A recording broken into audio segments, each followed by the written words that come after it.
The Steve Austin Show is brought to you free today by our friends at BetOnline. Get in the mix at betonline.ag and use the promo code PodcastOne for your 50% welcome bonus. BetOnline, your online sportsbook experts and exclusive partner of PodcastOne Sportsnet. PodcastOne presents the Steve Austin Show Classics. All right, I'm sitting here in my trailer at the Broken Skull Challenge compound. I got out here just about an hour ago, settled everything in. I knew I was going to do a podcast with Missy Hyatt, who I was a huge fan of way back in the day. And, of course, I'm still a fan of from my days back when I grew up watching professional wrestling. Although Missy Hyatt and I are only about a year apart in age, she got into business before I did. So, anyway, I'm talking with Missy Hyatt. Missy, how are you? It's good to see you again. It's good to talk to you. I can't remember the last time I saw you in person. I know. No, it was in New York. I saw you in New York. When was it? Yeah, you were doing an autograph show. It was in New York a long time ago, like 2000, I think. Yeah, well, that's 16 years ago. Yeah, that's how long it's been. I've been hitting the head with too many steel chairs, and your opponents have been hitting the head with too many loaded Gucci bags. Exactly. And just don't remember now in this interview that we're doing that I am the veteran. Yes, you are. You're going to have to carry me through this thing. Hey, let's go back to you for a second, because I was a major fan of everything that was UWF or Mid-South Power Pro, whatever it was called back then. I know you started in Dallas. You got into business when you were 21. You grew up in Florida, correct? Yes, I grew up in Tallahassee. Did you always watch pro wrestling? How did you get turned on to the business? No, you know what? It wasn't until I was 17 that I was watching Georgia Championship Wrestling. Well, my dad was, and he was flipping channels, and the Freebirds were on. And I was like, what are you watching, Daddy? He's like, oh, I'm watching wrestling. And I was like, oh, my gosh, what are they doing? And I'll never forget, because they did something, an angle with Terry Bam Bam Gordy, and they put a baby bonnet on his head and a baby pacifier I remember that. in his mouth. And he was running around and just squealing. And I thought it was the biggest hoot in the world. And I was like, oh, my gosh, that's what I want to do. I want to do that. I want to be involved in that, and then I started watching it and just became a fan. And it was like, that was it. I got the bug. The bug bit me. The Freebirds bit me. Okay, so you were down in Florida. So how did you end up getting into business? Because your first stop was in World Class, correct? Right. Well, I moved to Atlanta, and I met John Tatum. Okay. I had dated Jake Roberts previously to that, but I had met Johnny, and then Johnny went to work for Jim Crockett for a little while, and he worked there, and then after Jim Crockett, he went to work for World Class, and I went with him when he moved to Dallas. Hey, that's a blast from the past when you bring up John Tatum's name, because, man, I used to, when I was playing football at North Texas State University, and John came through the territory, and, he was a hot heel. He was a good worker, good-looking guy. Yeah. And he had a ton of heat on him. Of course, I hated his guts. And but I just remember him from the Dallas days. Facial expressions. Absolutely, he did. He was so good at the facial expressions. He was like big crybaby, and he was so great. So what did he go to? Who was booking at the time? Was it Fritz? No, as a matter of fact, it was David Manning and Ken Mantell. So how did they pitch you? Say, hey, this. Well, you know what? I was just there. I mean, and they saw me backstage, and David Manning was like, hey, we need a valet to go up. Sunshine's a baby face, and she doesn't have a heel, so we need a heel to go up against her. Do you want to be a manager? And I was like, yeah, sure. I'll do that. What do I got to do? And they just go out and hit Sunshine with a purse and do it like that. And I was just like, okay, I'll do it. I signed up to go to college, and I up there in Denton, and I never made it to college. Never made it. So tell me about your introduction into the business, because you start watching in Florida at 17, and all of a sudden you're in the business, that you decided that that's what you wanted to do. Now, Sunshine was there. You were going to go on in a year or two and start feuding your very famous feud with Dark Journey. But, man, other than, the women wrestlers from back in the day who paved the way and to the women's scene that's going on now, it was such a male-dominated industry back then, and now here you are, totally, green as grass. So what was the attitude towards you from the boys? From the boys, they were really nice to me. I mean, I used to go in, there was no two dressing rooms. There was always, the heel dressing room and the face dressing room. But Johnny would take a chair and I'd put it in the corner and I'd face the corner and read a book, because I thought it was really disrespectful to be in the dressing room and seeing guys changing and farting and doing whatever they do, locker room stuff. Yeah, locker room stuff. And so I used to just sit there and do it. But I remember, like, the first few times that I would come in, they'd go, kayfabe, and I'm like, my name's not Kay, it's Missy, Well, they're trying to kayfabe you just because you were so green, and maybe they didn't know how long you would last, and so they didn't want to smarten you up to all the trade secrets of the day. Exactly. And I'll never forget John Tatum and Johnny and Michael Hayes were trying to teach me carny going down the road at GWF, trying to teach me. And I still haven't ever mastered it either. And it's like, I talk it too slow or something, or I don't know. I can understand a little bit of it, but talking it.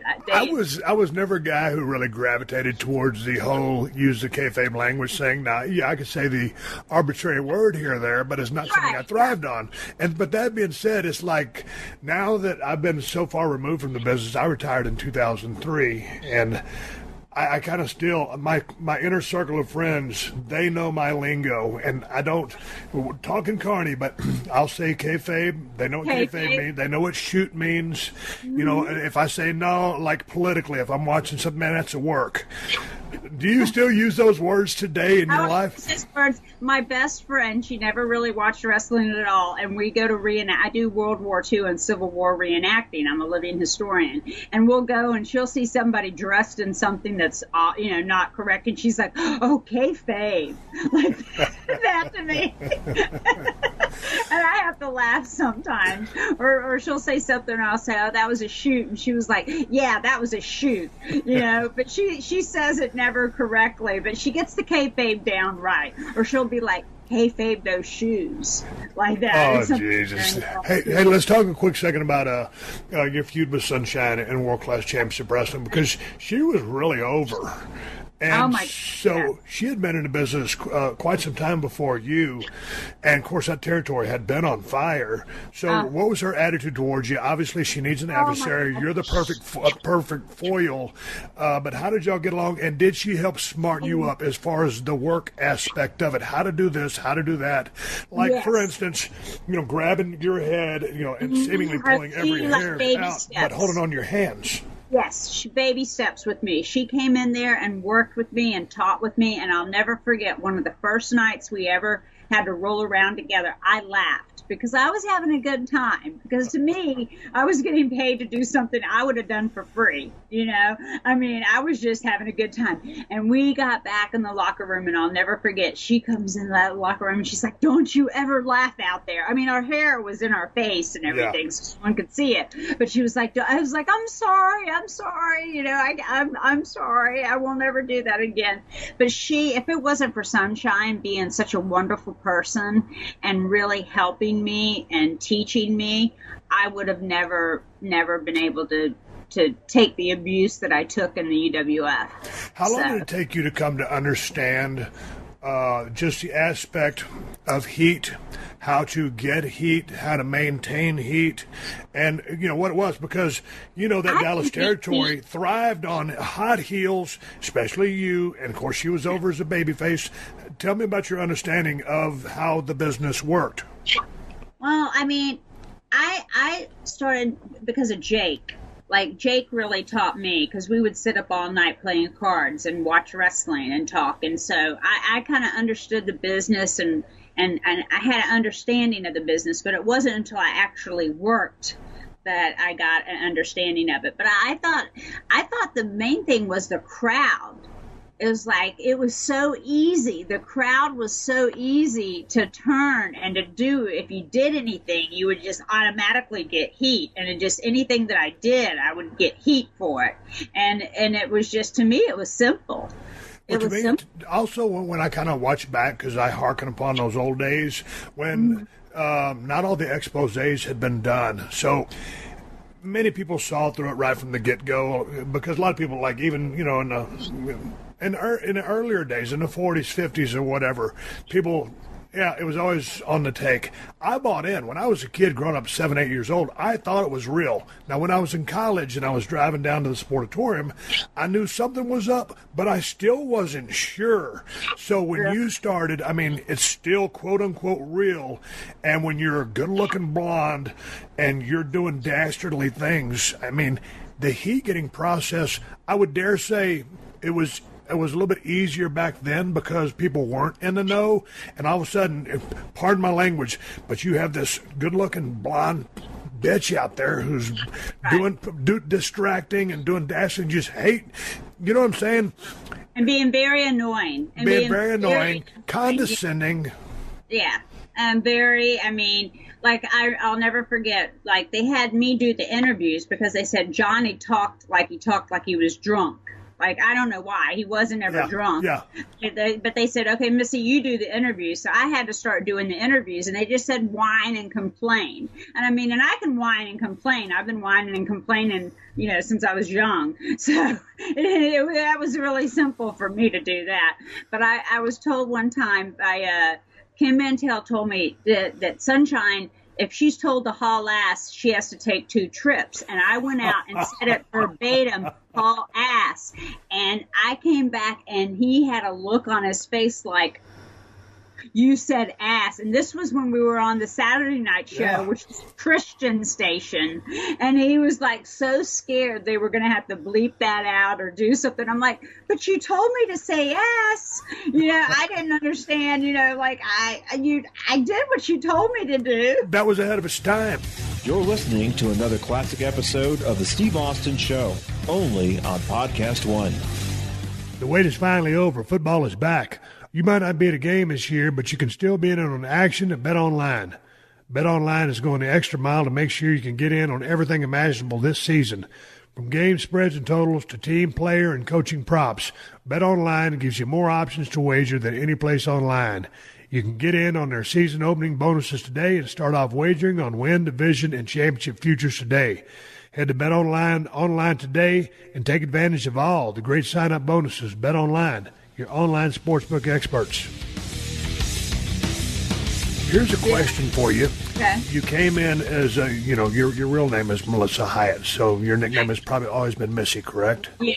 Okay, so when I tell people, and from back in the day I was Steve Williams and turned into Steve Austin, Stone Cold, but finally when I was able to dial in the character of Stone Cold after being the Stunning Steve, the Ringmaster, and all that, really Stone Cold was me turned up to an 11.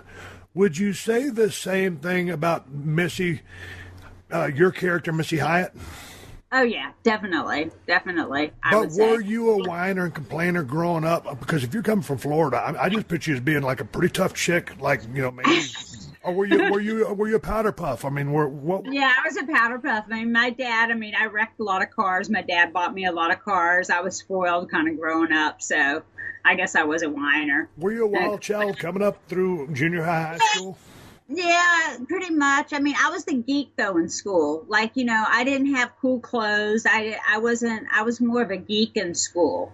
But I mean, I did wild things. Like I had a fake ID and would go to bars and go out and have, fun times. But what kind of grades did you make? Because you've always been very intelligent. I made C's. C's and B's probably. I just skated through. It wasn't until later on when I went to college that I really put myself, into the zone, because I wasn't prepared to go to college when I was like 17 or 18 when I graduated high school. I was ready. I wanted to get into wrestling. I didn't want to go to college. Well, at what point in time did you decide, hey, man, this has all been fine and dandy, but I need to get my ass in college and decide to go? No, what it was when I moved to New York. I moved to New York, and that's when I decided to go to college, because I always wanted to go to college, and I always wanted to have a degree. And it wasn't until I moved to New York City that I was like, hey, I'm going to go to college while I'm here. What year was that? I graduated in 2001. So what did you end up getting a degree in? Psychology.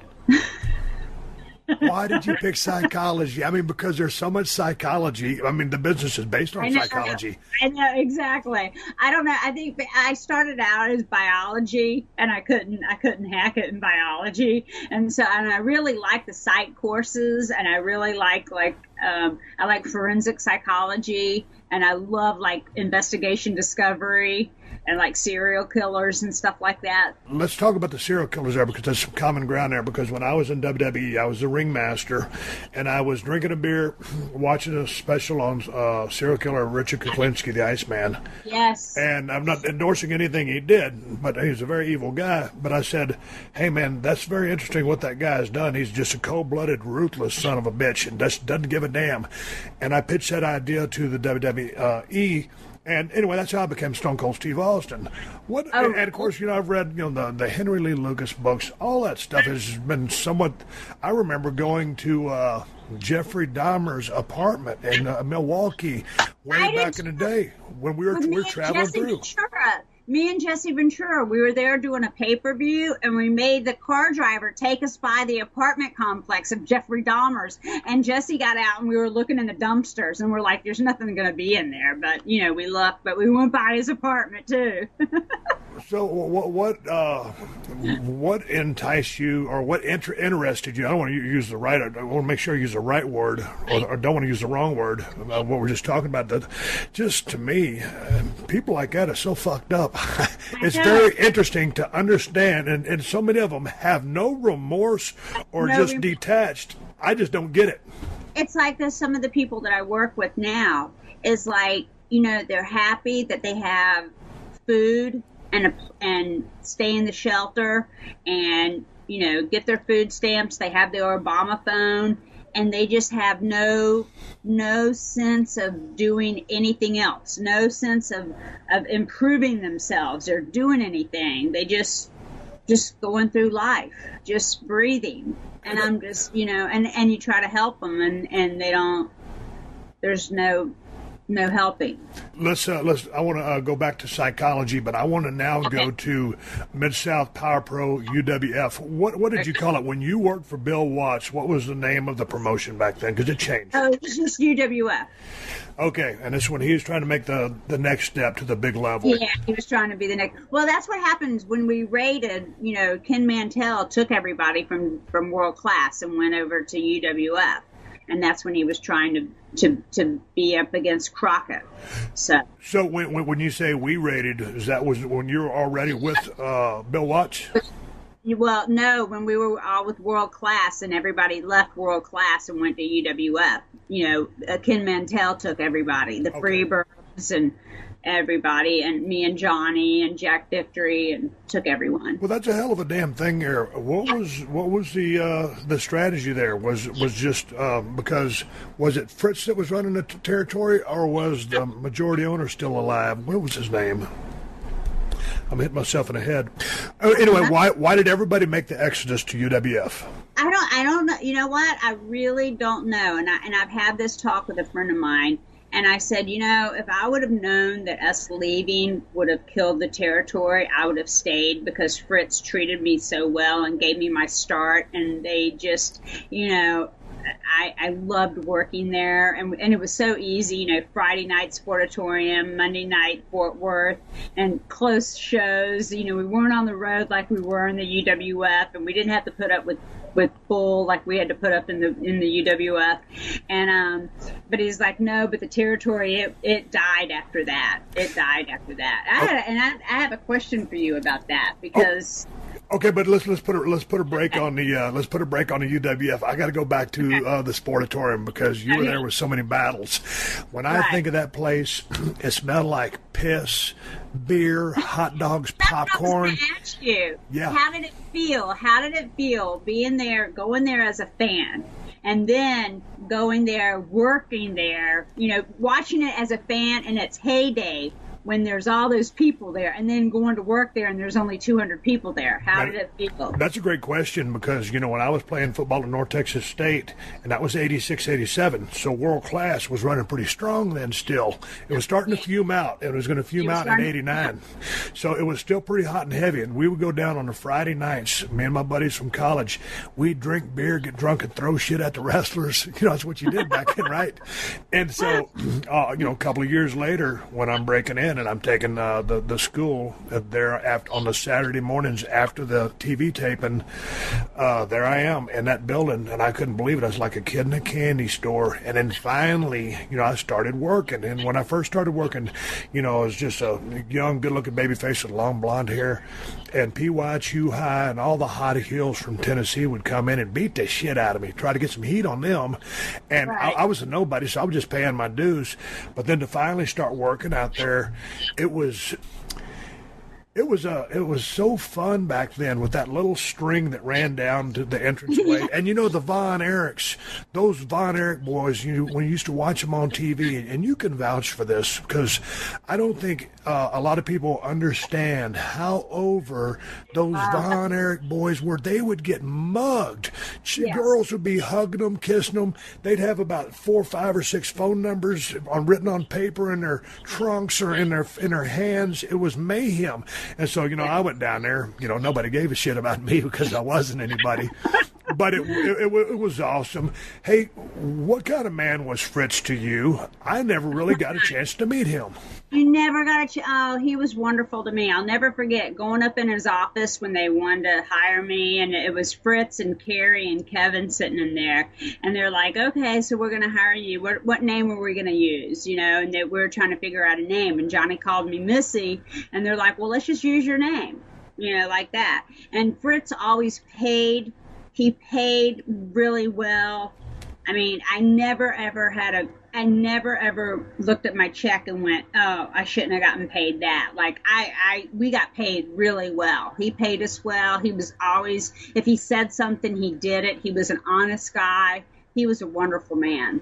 What was your take on the locker room there? Because I've heard tales from back in the day that was a pretty hairy locker room, just as far as just blow. I mean, some of the guys smoking pot. And this isn't one of those we're trying to bury everybody, but I heard it was a pretty wild dressing room by all accounts. It was pretty wild. Like Gino Hernandez was there, and Gino, would come in there with his Louis Vuitton, and dressed up, looking, sharp dressed man, and then you'd have Carrie come in, which would be funny, and he'd walk around, he'd shake everybody's hand, and about 15 minutes later, he'd go and do it again and shake everybody's hand.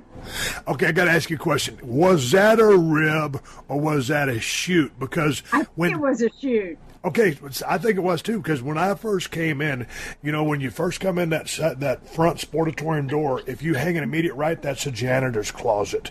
And when I first started doing the commercials for Chris Adams Wrestling School, they made me dress in there. And then finally, after a couple of months, they let me dress, in the dressing room to the left, where all the boys dressed, because I wasn't kayfabed anymore. And I walked in there, and Kevin said, hey, man, how you doing? Kevin Von Erich. And I said, I'm doing good. And then a couple of minutes later, goes, hey, man, how are you? He said, man, it's been a while. I haven't seen you in a long time. Man, we used to have some good matches together. And I said, Kevin, I just met you for the first time a while ago. I said, I'm just now starting. And he goes, oh, I'm sorry. And I thought it was ribbing me, but I think it was a shoot. Yeah, I think it was. Hey, how were here's the thing, I was going to work with Carrie one night because a lot of the top talent wasn't there. I'd only been in the territory or in the business less than 6 months, and I'm working on top in some of these little Dallas spot shows with either Kevin or Carrie. And of course, it was literally a 5-minute match, literally. And it'd be something where I'd shine them with one high spot or they'd beat the shit out of me, and then all of a sudden I would be in an iron claw. And I'd be out. But one time, iron claw. I'm really upset because I always wanted to get the iron claw. I got spanked by Kevin Von Erich one time, but I always wanted to get the Iron Claw, and I never got the Iron Claw, and you got the Iron Claw. One time I was going to, I think we were working Cleburne. It was just a little spot show outside of Dallas, and I pulled into a gas station, and I kind of looked over. I did a double take with, here's this guy with this awesome physique. And it was Kerry, and he was wearing his boots and his ring gear, and that's before he lost his foot. And he was out there gassing up his car in just his trunks and his wrestling boots. And I'm thinking, what the fuck is wrong with this guy? You talk about living a gimmick. Oh, yeah. I can imagine. That's a good story, though. Why do you think... what do you think happened to those guys? I never thought in a million years that Kevin would be the last one left. I know. I don't know if it was after David died, trying to live up to a standard that they couldn't live up to. You know how they always talk about the Kennedy curse, you know, and the Von Erich curse. I don't know if it's something that they were always trying to live up to David's standards. Because David was like the heir apparent, was going to take over everything. And that's what I think. I mean, I don't know for sure, but I think that's what it was. From a work standpoint, everybody considered him world champion material. And I always thought Kerry had that look. And, of course, Kevin did, too. They're almost neck and neck, but Kerry probably a little bit higher. Just his charisma. Look. His charisma. He was a superstar. I mean, he looked like a superstar. If you would see him not in wrestling boots and not in wrestling gear, walking down, you know, in an airport or somewhere, you would look at him and say, he's a superstar. He's like somebody. You might not know who he is, but he's got to be famous. Yeah, he's got to be famous. He's a superstar because he just had that look to him. So if you were going to use your, psychology or your psychiatry, what went on there? Just trying to live up to David? Or what was Fritz too giving, you know, as a father? Because they had everything they wanted. Maybe he just gave them everything they wanted. And they didn't, and then they just couldn't live up to the high standards of what David was. But they were everything. They all treated me like gold. And, of course, you know, I remember when a guy, God rest his soul, Percy Pringle, and I did a little feud with Chris, and, you know, we beat the hell out of him. He got some color, we tied him up, and, you know, he was always, you know, he was just kind of the runt of the family. Yeah. And he had such a tough road to go, and then he took him, it was just tragic. And then, you know, with Kerry, I guess, got caught forging prescriptions, and then he decided to end it. I mean, it was heartbreaking because literally, I remember being at North Texas State. I remember when David died, but I think I remember when Gino died. I was riding in my 76 Monte Carlo, and I heard that Gino had died, and I was like, man, that's fucked up. How'd he die? Did you think that there was some shady circumstances there? Because I've heard a million stories. Yeah, you know, I thought there were some shady circumstances too, but you know what? I don't think it was. I think it was just the accidental OD. Do you know, this is a good one for you. They were going to put me with Gino. They were going to do a split with me and John and put me with Gino. And then Gino died. And I'm like, great. You know, Gino died. What did you think? Did that blow your mind? And you knew that he was a party guy, to say the least. Yeah. So what were your thoughts when you heard that news and knowing that you were going to be put with him as a pair? Yeah, we thought it was going to be great. We thought we were going to be, like, elevated up high because, you know, Gino just lost his hair with Chris and everything, and they were trying to think of something to do with them, and they were going to split them apart, and then they wanted to do something with Gino, and then Johnny and I were thinking, we're going to get a run with Gino. That's like, you know, we're going to be up there. Event. What do you think if Gino would have, if let's say he never would have died, if he would have went up to New York, he would have had a monster run. Oh, yeah. Good-looking guy. He could work. One of those natural heat-getting magnet kind of guys. Yes, he would have had a hell of a run up there. Just his whole persona, because he was Gino. Yeah. In and out of the ring. He really was. He was so much Gino. You're listening to another classic episode of The Steve Austin Show, only on PodcastOne. Did you know that right now Geico is offering an extra 15% credit on car, motorcycle, and RV policies? That's 15% on top of the money Geico could already save you. So what are you waiting for? Your dog to make you breakfast in bed? With Belgian waffles and a fresh fruit compote? As nice as that sounds, that's probably never going to happen. But at least there's never been a better time to switch to Geico. Save an extra 15% when you switch by October 7th. Visit geico.com to learn more. Hey, let's go to UWF. I got to ask you about working for Bill Watts. Okay. How was going from working with for Fritz von Erich in that Dallas area where everybody was kind of taking care of you and, you know, sharing knowledge with you and bringing you up because you're green. They would give you like your booking sheet and your check, and then they'd have to give you directions, you know, with your booking sheet. I mean, everything. It was just, they took good care of you there. And then to go to UWF, and it was just kind of like find your own way. Well, to go back to the Dallas thing, because, you know, I was coming in 89, and that part of the organization that you know was still there, and there you get a booking sheet, but it was like an 8x10, you know, office, I mean, like an office paper, and Right. it'd be a little grid. It was like a weekly grid. I don't even know if it was monthly, and because I didn't know, and it had the list of towns, and they said if you were on the card or not, and you're like, oh, well, wow, I'm not on that card. I wonder what's wrong. And so here's a question for I'll only ask you one money question. Okay. When I broke in Dallas, Texas, my first match was with Frogman LeBlanc. It was in the Sportatorium. It was a television match, and I had no business being on TV because I was greener than shit. And so I wrestled Frogman LeBlanc, and I beat him with the flying clothesline. And when I went to Chris's office, that one upstairs, and Chris had trained me, of course, so, you know, I was representing the school. And all of a sudden, here comes Frogman. It's me, him, and Chris, and they're talking. He goes, I think you'll win with like a flying clothesline. That's my shitty English impression because I got a bad, my throat is killing me right now because I can't talk. So anyway, I go out there, and I won the match with the flying clothesline. Tony Falk was the referee. God bless him. He was trying to call spots for me because we were shitting the bed out there. My point is, for that match, I made $40. So I finally got my check I got my check like 1 or 2 weeks later, and I'm like, man, $40, that ain't very much money for being on TV. And then I talked to Jarrett when he bought the territory from Fritz von Erich, and it became a USWA almost immediately, if it wasn't already He USWA. was only paying the guys, what, $50 or $75? No, not me. I was making $15 and $20 a night. And you know that territory over there, there's not a round trip that's under 260 miles. Exactly. Memphis to Nashville is 400 miles round trip. So I was making $15 and $20 a night. So when you first started off in the business, just a house show, what were you making? Well, my first check, I still have my first check.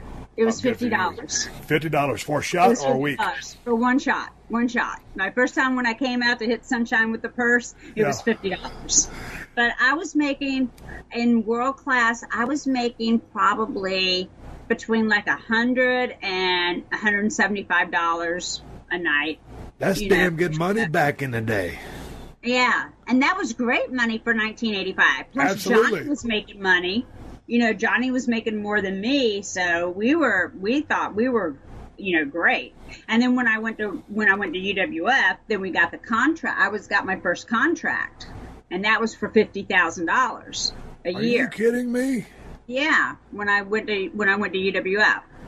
Jesus Christ, that's awesome money for... Yeah, that was great. But then Bill Watts would, if you did anything, he would fine you and take it out of you. And you would never, before we got the contract, it seems like we were making more money because he was paying us on the house. And like one of the houses were up and me and Dark Journey, and I ended up getting like a $400 paycheck for like Jackson, Mississippi. And then once I signed the contract to make the $50,000, then it was like $187.50 a night. You know, like he broke it down. And it was like, and you never would make over that. That wily veteran. Yes. Because here's the thing. Here's what I'm thinking. Okay, hey, you know, I can either pay you like we're paying you now, or I can guarantee you $50,000 a year and you'll sign a contract. Is that what he said? Yeah. So it sounds good when all of a sudden you hear the lump sum, and this is 85, 50 G's. This was 86. This was 86. But, in that zone, all I'm saying is you get that guaranteed money, and you're a wrestler or a valet or a personality, and you're making 50 G's, that's a shit pile of money. Yeah.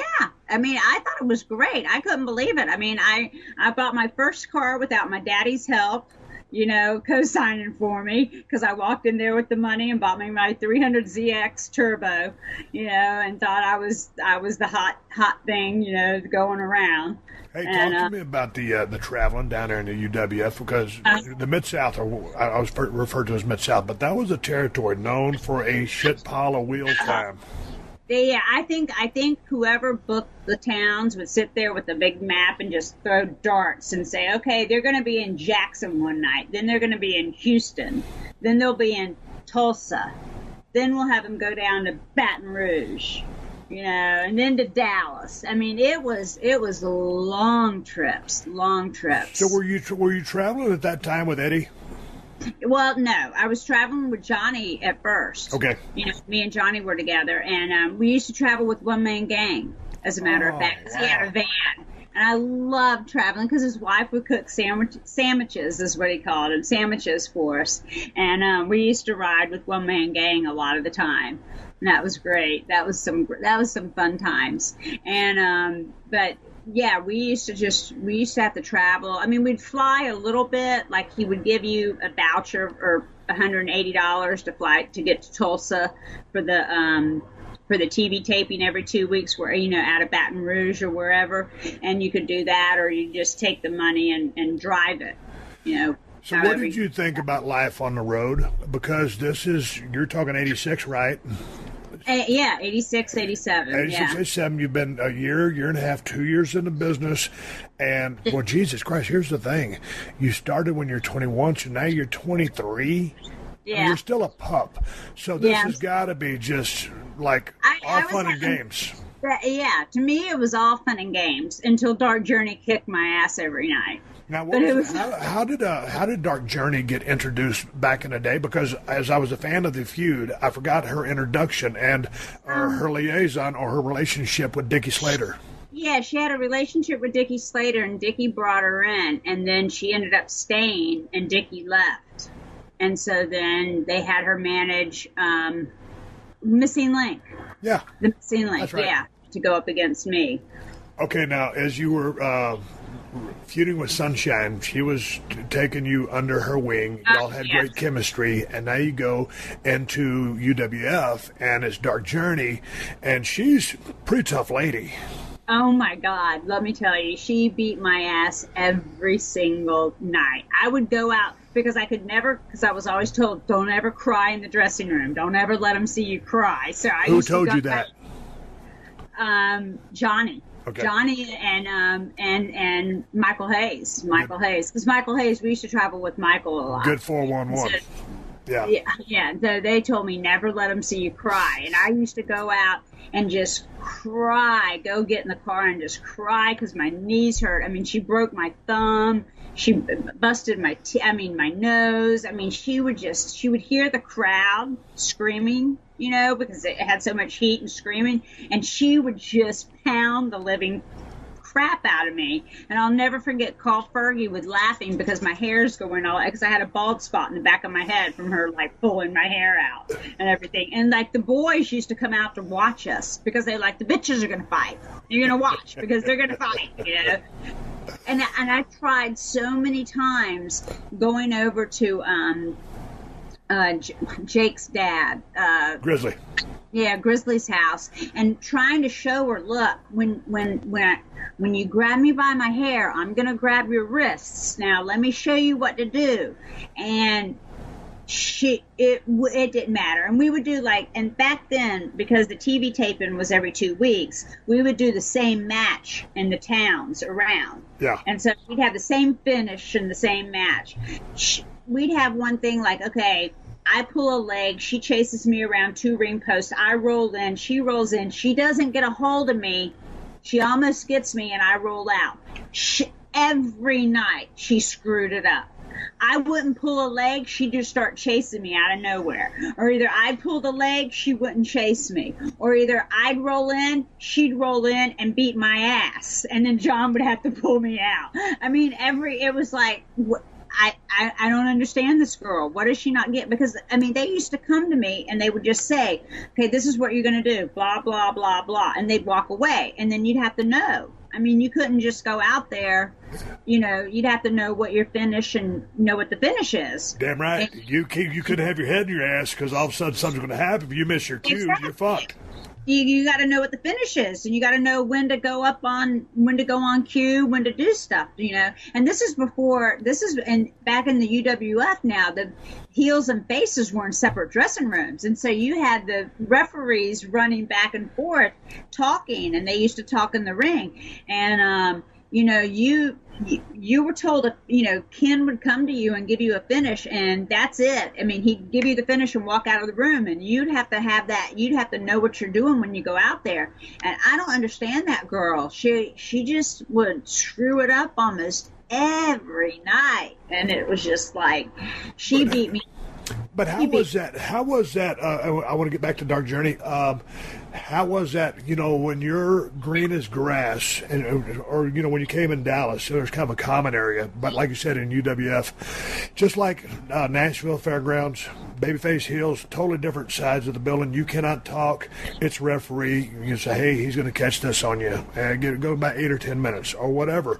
So they're relaying the finish to you. And all of a sudden, if you don't have a good set of ears or some wherewithal to process information, you know, you're gonna fuck this thing up. And you're talking about big money riding on a hot angle, which is putting asses in the seats. And all of a sudden, whether you work for Bill Watts, Fritz von Erich, you're working for a promoter who expects you to be professional enough, knowledgeable enough to carry out the angle at hand. Oh yeah, definitely. And many a times Bill Watts would come in and scream. And like we'd sit there like little kids like this with our heads down because we're like, he's screaming, you know, and it's just like, you know, and we all got it. And here's the thing. Bill Watts was an intimidating man. He's a big guy. He was the boss. He was super smart. He had eyes behind his head.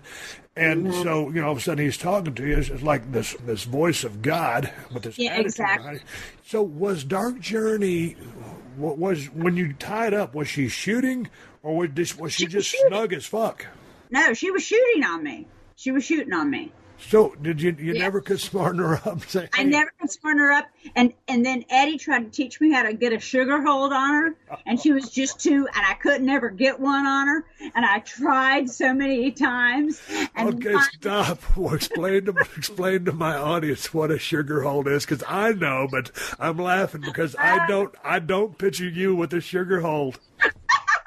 Okay, well, a sugar hold is just when you get someone where they can't move. Yeah, it's a front face lock. And you get them and you get their head on the mat, so they're face first down on the mat. You can control the person. That's what a sugar hold is. Long story short, I don't want to go to an MMA thesis or branch out, but a sugar hold in wrestling was quite simply a hold where you just settle the motherfucker down. You know, if they're working too rough with you, come to Jesus. Hey, slow down. Slow down. And but you never could get her in it. I could never get it on her. I tried it. I'm too much of a girly girl. I could never get it on her. Hey, you're staying UWF. Jim Ross was the color commentator or the main announcer.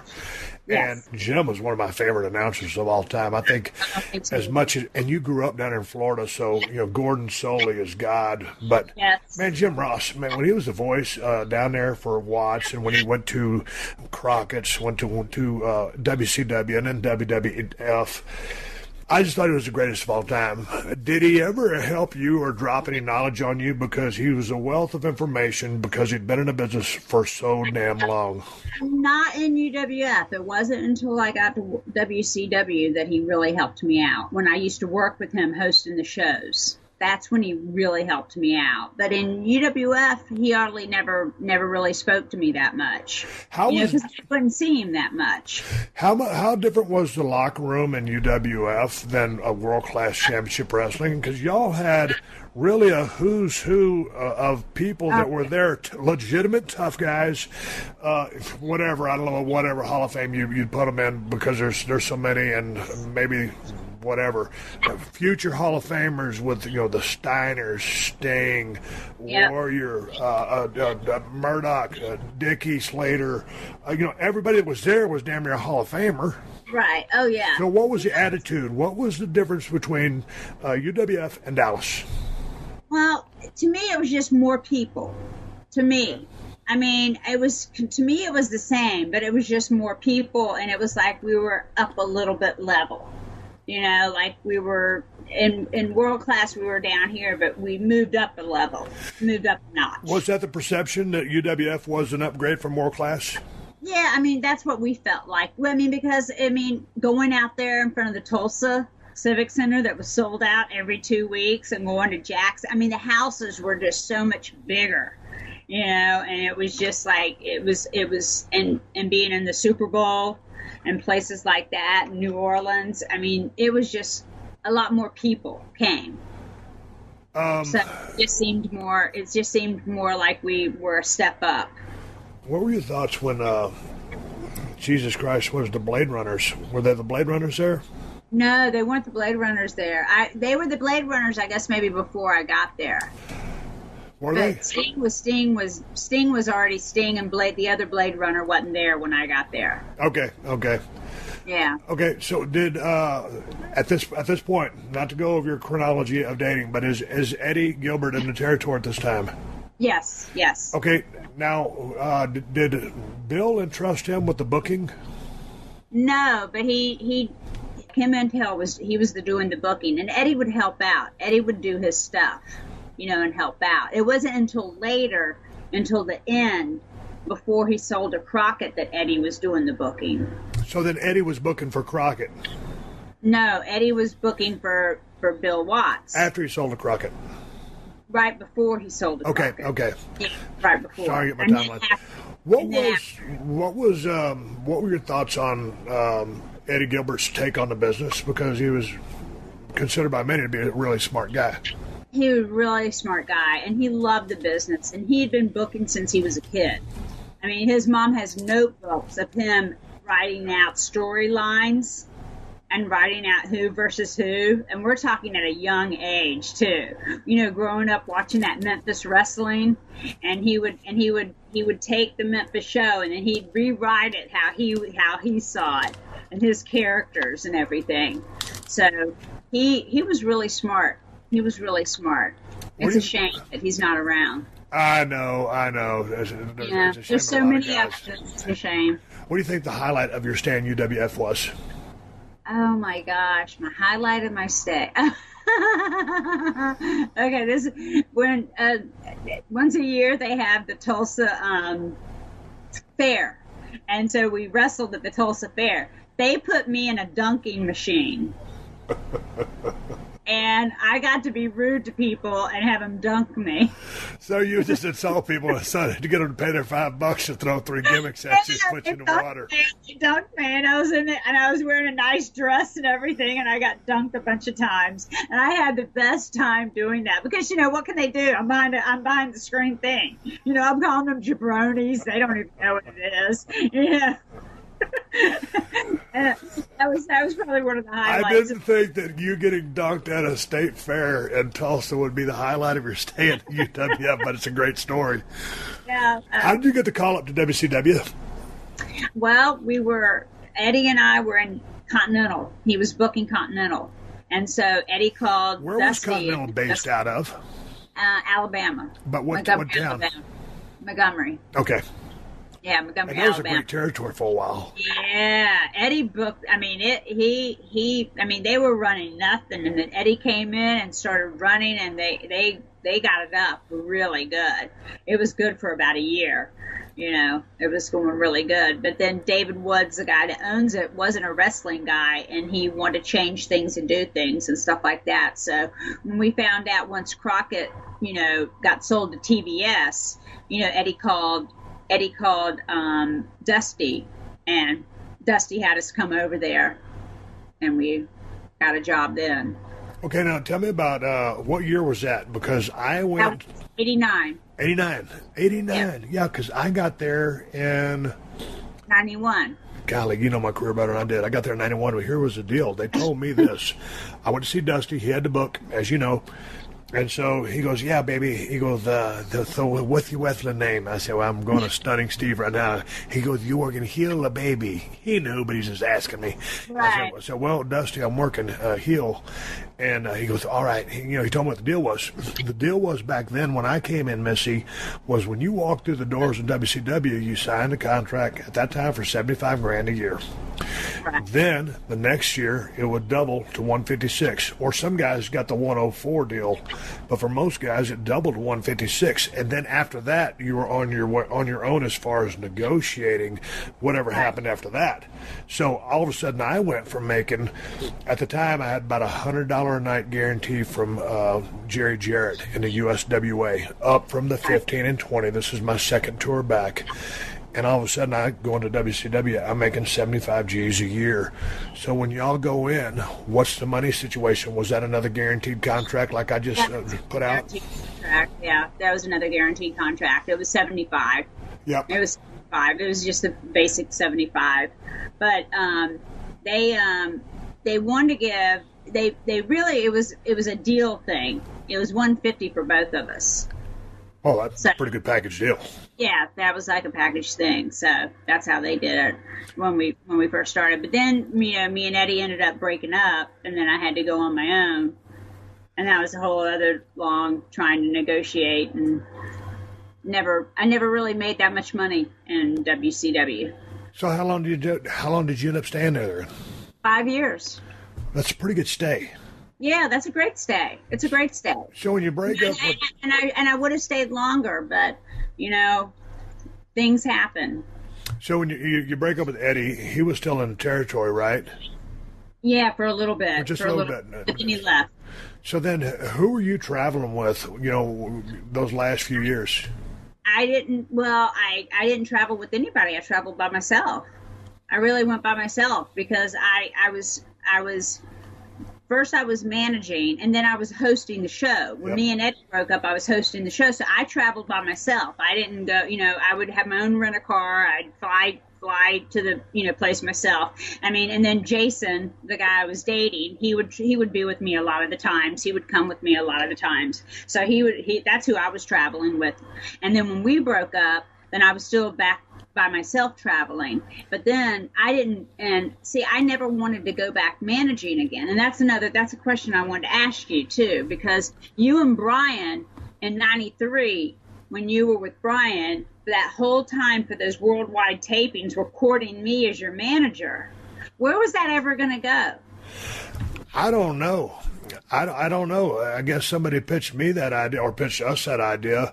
Brian thought of a lot of the stuff for us. He always thought about the gold chains, the matching trunks, the vest. Yeah, because I went to Eric, and I was just like, I went to Dusty. I go, why am I managing the Nasty Boys? I go, I don't want to manage them. I go, it means more. I go, I should manage the Hollywood Blondes. That would be more me. That would be more my character than the Nasty Boys, whatever. But the thing is that after Jason and I broke up, Jason was good friends with Bischoff, and Jason knew that I didn't want to be a manager, that I loved hosting the shows. So that's why I was back as a manager. And then that's why I didn't get my contract renewed because of Jason, I mean, it took me 10 years to figure. It took me 10 years and about $60,000 at Marymount Manhattan College in psychology to figure out that one. But, hey, I don't know if you remember this or not. I think I have it correctly. When I made my debut in WCW if I'm not mistaken, I thought it was it Fayetteville, North Carolina? A lot of things happened in Fayetteville, or probably it might have been Center Stage even. No, it was Florence, South Carolina. I think it was. You interviewed me. Yeah, I interviewed you. And who was the girl? Who was that? Whose idea was it to bring Vivacious Veronica in? Dusty Rhodes. It was either Dusty or Magnum. They just figured, hey, man, I needed a woman, a chick with me, a manager. Be respectful, I don't mean that in a bad way. They just pictured me with a manager, and I wasn't quite as talkative as I would end up being a Stone Cold. But I just remember that first interview. I went out there, and I'm walking to the ring. Of course, I'm nervous as hell, man. This is WCW. I mean, this is almost the big leagues, because WWE or WWF at the time was still the bigs, right? And I'm walking out there, and I hear this from Hollywood, California, weighing 252 pounds, and I'm sitting there, as I'm walking to the ring where you're standing, I'm saying to myself, who the fuck are they talking about? Am I going to the wrong ring? I ain't from Hollywood. And they said, Stunning Steve Austin. I think it was Gary Michael Capetta. And I was like, what the fuck? How did they decide I was going to be from Hollywood, California arbitrarily without asking me a goddamn thing? So, I know. And here's the thing, Missy. I went out there. I don't remember too much of the interview, but I went back, and I had a damn booger right on the inside edge of my nose. And I was so embarrassed. I just went on national/worldwide TV with the bear in the cave. And not one single motherfucker could smarten me up and say, hey, dude, before you go make your debut on national television, pull that booger out of your nose. Yeah, I'm sorry I didn't see it, or I would have told you. If I would have seen it, I would have told you. That would have been a great moment if you'd have just stopped it right there in the middle of the interview. Hey, go check yourself. Excuse me, if you want to blow your nose. So what was the end of your run in WCW? What happened there? That's what it was. They came to me and told me I had another contract coming, but then something happened. We were down there at doing the TV tapings Orlando? down in Orlando, and I forget exactly what happened. Oh, I remember the Clash of the Champions. We were having, when we used to have the Clash of the Champions right before the pay-per-view, and so on the Clash of the Champions, it was the Nasty Boys with their titles up against Mick Foley and another crazy-looking guy. Right. Mick Foley, I forget who it was. Anyway. So they screwed up at the Clash, and they didn't get the timing right, and so they didn't get the 1, 2. They were supposed to get the 1, 2, 3 after the 10-minute time limit was up, and so they didn't see that on TV. The people at home saw that, but the people at home didn't see that. But on the replay, they showed I run in the ring and I get kissed by the two guys, by Mick Foley and the other guy, and I'm spitting and being nasty, nasty, nasty. And so I remember it was not Jim Hurd, it was Kip Fry or Fry. one of those. Bob Kip Fry, whatever. Yeah, Bob. It was Bob. He asked me, how did the Clash go? And I told him, I said, well, I go, you're trying to sell the pay-per-view is that it's a no time limit match, and that the guys won on the Clash, but they didn't see it at home. They didn't see the 1, 2, 3 and the time limit. I go, instead of on the replay of me, the replay seeing the blonde girl get kissed by the ugly guys, shouldn't they have shown the replay of they got the 1, 2, 3, and then the referee saying, no, the time limit's already out? And so he said, yeah, you're right. They should have done that. Well, I was rollerblading that night around the thing, and Eric Bischoff came up to me, and he's like, don't you ever go over my head again. And I'm like, what do you mean? And he's like, you went over my head, and you told them something, about the Clash of the Champions. I'm like, no, they just asked my opinion, and I gave them my opinion. That's all. And then the next day, I was told not to get on the bus. And then I found out later that that my contract wasn't getting renewed. And that was it. No shit. Yeah, that was it. But I know it's spent because Jason and Bischoff are really good friends, and I know that, I know how guys are, and I know how girls are. It's the same thing with girls. But I do have to say that if it wouldn't have happened, I never would have gotten to move to New York City. Really? And I never would have gone to college. And I think was the best. Because if you can make it in New York, you can make it anywhere. That's true. And I always say if you can get over in front of a New York crowd, you can get over anywhere when it comes to the wrestling business. But let me ask you, that happens at Clash of Champions, all of a sudden you don't have a contract, you're out of the business.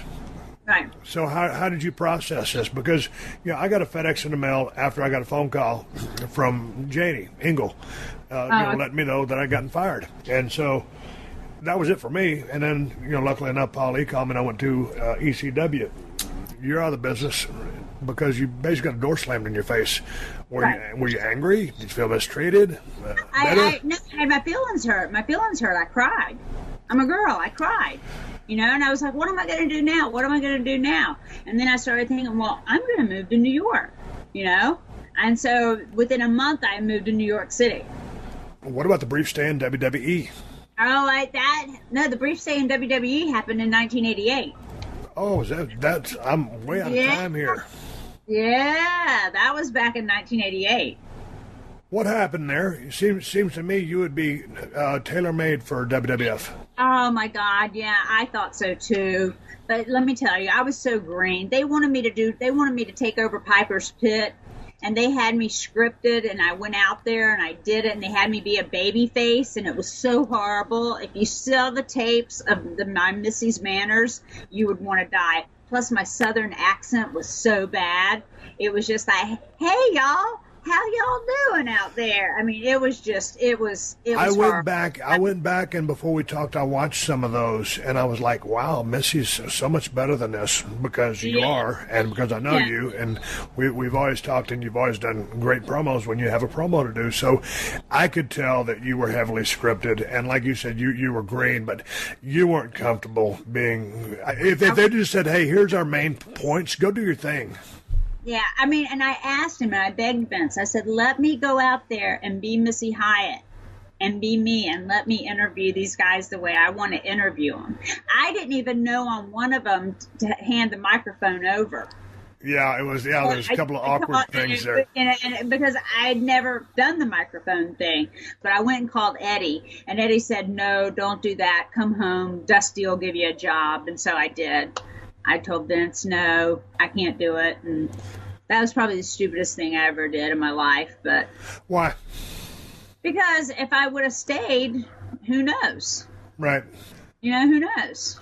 Because, I mean, I'll never forget when I first met Jim Crockett. Jim Crockett just bought UWF, and I was going to WWE. And I walked up to Jim Crockett and I go, hi, I'm Missy Hyatt. I want out of my contract. I'm going to WWE, and I'm going to get me a doll.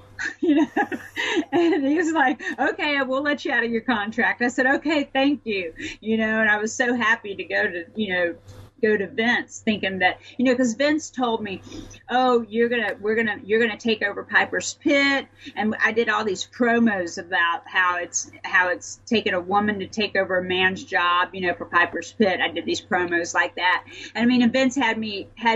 You're never gonna be able to go to the grocery store alone. You're gonna have to have security. You're gonna be a superstar. You know how Vince talks. You know how it is. What was the difference in that territory versus all the ones you've been? Because New York is different than anybody else, in my opinion. Well, to me, I mean, I was only there for like 3 tapings, right. So I mean, and I stayed away from everybody. I mean, I had like my own dressing room, and I was like, and the first time I met Hulk Hogan, it was funny. He's like, so I heard you're here to take my spot, and I'm like, no, your chest is still bigger than mine, And he liked that, so I guess he's always been very nice to me since. So you're there for a cup of coffee. Did it feel good to go back to the South? Yeah, but I felt like I had a tail between my legs because I was like thinking that I was going to become a big superstar, and I had to go back to Dusty, and I had to go back with my tail between my legs and go back to Jim Crockett and go, hi, can I have a job back, please? Yeah. And that's so hard to do, but sometimes as like a guy in the ring, sometimes you can go out there and maybe 5, 6 years in the business, maybe 7 or 3, wherever you're at, and all of a sudden you're thinking, hey man, I got this. I'm pretty fucking good, and you got to have confidence in yourself, or if you don't, no one's going to believe in you. And all of a sudden you go out there and you shit the bed or something happens, you blow an angle or fuck something up, and you're like, maybe I'm not as good as I thought I was. And so it's the business has many steps along the way that will humble you, make you rethink things, and reset you. Because you'll get on a little bit of run of confidence. All of a sudden, it's like, okay, I'm not as good as I thought I was. I need to get my shit down a little bit better. Right. Well, and that's what really upset me, too, is after I left WCW, that WWE never called. Like, I thought for sure they would have called just because, I was still damn good at what I was doing. And I was still young. I was 30. I wasn't an old hag yet, No, you had 9 years in the business. You were a veteran, and you were just coming into your prime. Yeah. And you're smart, too, because, like you said, you wanted them to call you. You know the deal. You never want to make the phone call. Like Eddie made the phone call that one time. Right. In parts of your career, you do. But always you want them to call you. Right. Yeah, and they never called me. And so, nothing ever happened. Hey, tell me about your run in ECW. Oh, my gosh. How wild was that? Because out of all the dressing rooms that I have been in, the ones that I've heard about in the mid-'80s and world class, when I went up there in 95, I'll just say that there was different cliques. 96, right after you. I was right there after you. Really? Is that when you went in there? Yeah, 96. Okay. That was the damnedest dressing room I'd ever seen. I'll leave it at that. Would you agree? Beer everywhere. Sandman being so drunk that he couldn't even get up to the top rope. Just the craziness. You could never find a chair. I could never find a chair to sit in because they were all broken, in the back. Yeah. That was crazy. It was a great bunch of guys, though, because Paulie, you've known Paulie forever. Are y'all pretty close? Yeah, if it wasn't, let me tell you something. Paulie should appreciate and love me to death, because when Eddie and I met Paulie had only been in wrestling for like maybe 6 months, and we met him. And I told Eddie, you got to hire him and bring him to Alabama. And he brought him to Alabama, and then he assisted Eddie in booking and stuff like that. But if it wasn't for me, because Eddie wasn't sure about it, Eddie didn't. I'm not gonna, And then Paul moved from New York all the way down to Alabama and lived with us in our apartment. Are you kidding me? Yeah. See, this is gold. I've never known this, and of course. I've seen so much footage of Paulie down there in Continental with the big gigantic cell phone.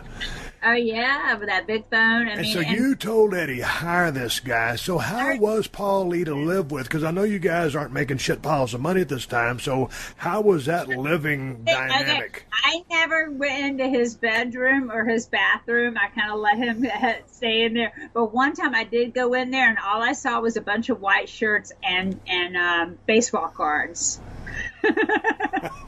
That's the only thing I saw in his room. So Paulie's a baseball card collector? I guess he was. What did you see in Paulie back in the day? Because, when I go back and look at that old stuff, and you and I were talking on the phone, we're not going to talk too much about the current product. But when you watch his promos now, the level he's at right now was just, it's different from a Jim Cornette, who's phenomenal, or all your other great talkers. But Paulie, back in the day, even at Continental, when he was just starting, he hustled his way into business. He was a silver-tongued devil laying down golden promos way back as a kid. Yes, he was so good. And that's when I first met him. And I met him we were doing something in Atlanta, so at some Cow Palace thing in Atlanta, and we met him, and he was down there, and he just got fired, I think, from Vern Gagne or something, and he wasn't really working, and he was down there, and he was so obnoxious, that New York obnoxious, doing his promos, and I fell in love with him. I was like, oh my God, and we would talk on the phone, like hours every night on the phone, me and him talking, and I finally told Eddie, you got to get this guy to have him come to, we were still living in Tennessee at the time, but I I was like, because we were working for Memphis, but I told him, I was like, you've got to get this guy. You got to bring him to Continental. He's the best. He's going to be a great manager. He's going to be the bomb, you know? And so so Eddie did. So I was glad. When you decided to move to New York to get your degree, why New York? There's plenty of colleges in Atlanta. There's colleges down in Florida. Why did you have to go to New York? Because when I went to New York, we went up there to do our picks when we got on Pick Station when UWF did, and we went up there and to do promos. And I'll never forget being in the limo and going through the Lincoln Tunnel and coming up into New York, and I had a feeling this is where I belong. And I just had that feeling. Why do you think that was? Because, like, man, the first time when I started working for WWF, I drove to the Garden for 2 shots. And, you know, when you get into the Garden, New York's laid out in a grid. It's pretty user-friendly, but like when the pedestrians keep walking across the street when you have the green light. So all the cars behind you are like, and I'm like, what the fuck, man? This is what you have to do, and this is what I do. If you have the green light, you speed up. And if you have the yellow light, and you let those people take their packages and scream and run because you have the right-of-way in New York. I know, I get it now, but this was back when I was still a country bumpkin. You know, like I was 7 years in the business from Edna, Texas, 5,000 people, and all of a sudden I'm in New York City going to the Garden. And I told those people, I told the office, and I didn't have any stroke at the time. I was a ringmaster, for God's sake. And I said, hey, man, next time you guys book me in the Garden, I need a ride. And so I did ride with Billy Gunn or ride with one of the boys, or I'd make them send a car for me because I ain't driving in that shit. Right. I liked it because where I lived at West 75th and Riverside, which is Upper West Side, and I never heard any trucks, sirens. I mean, I was on the first floor of a brownstone. I had a nice little apartment. I could see Riverside Park. I mean, I could walk my dog. I was in the city, but I could go 2 blocks to Broadway and be in the middle of everything. But then I could go 2 blocks and just be on to me, it was like a country street. How long did it take you to come down from New York to adjust back to life in Florida? Because without the hustle bustle, not the 24/7 pizza or whatever you want, you know, New York is 24/7 anything. You know what? I pretty adjusted because, I mean, I adjust easy. I've lived so many different places. I've adjusted. Are you a homebody now, or are you still out on the town? Yeah, I'm a homebody. I don't go out very much. I mean, I work and that's about it. And I do my reenacting. That's my only thing that I do that I like to do is my reenacting. You got any hobbies doing your downtime? Yeah, that's my reenacting. Reenacting, but I mean, like, are you a reader? Are you an outdoor person? Do you fish? I sew clothes for my reenacting, and then for my birthday, I just bought me a 1936 German Luger. So I like guns. I collect guns. Hey, Missy, let's call this Missy Hyatt Part 1. Okay. And then we'll talk in a few days, and we'll do Missy Hyatt Part 2, and it'll be you asking me your list of questions. And then I'll be asking you. Okay, that sounds great. We got a deal? We got a deal. Hey, Missy, it was good talking to you. Nice talking to you, too. Thank you for joining us for another classic episode of The Steve Austin Show. Please leave a rating and review on Apple Podcasts and tell your friends. For more Steve Austin Show, go to PodcastOne.com. That's PodcastOne.com.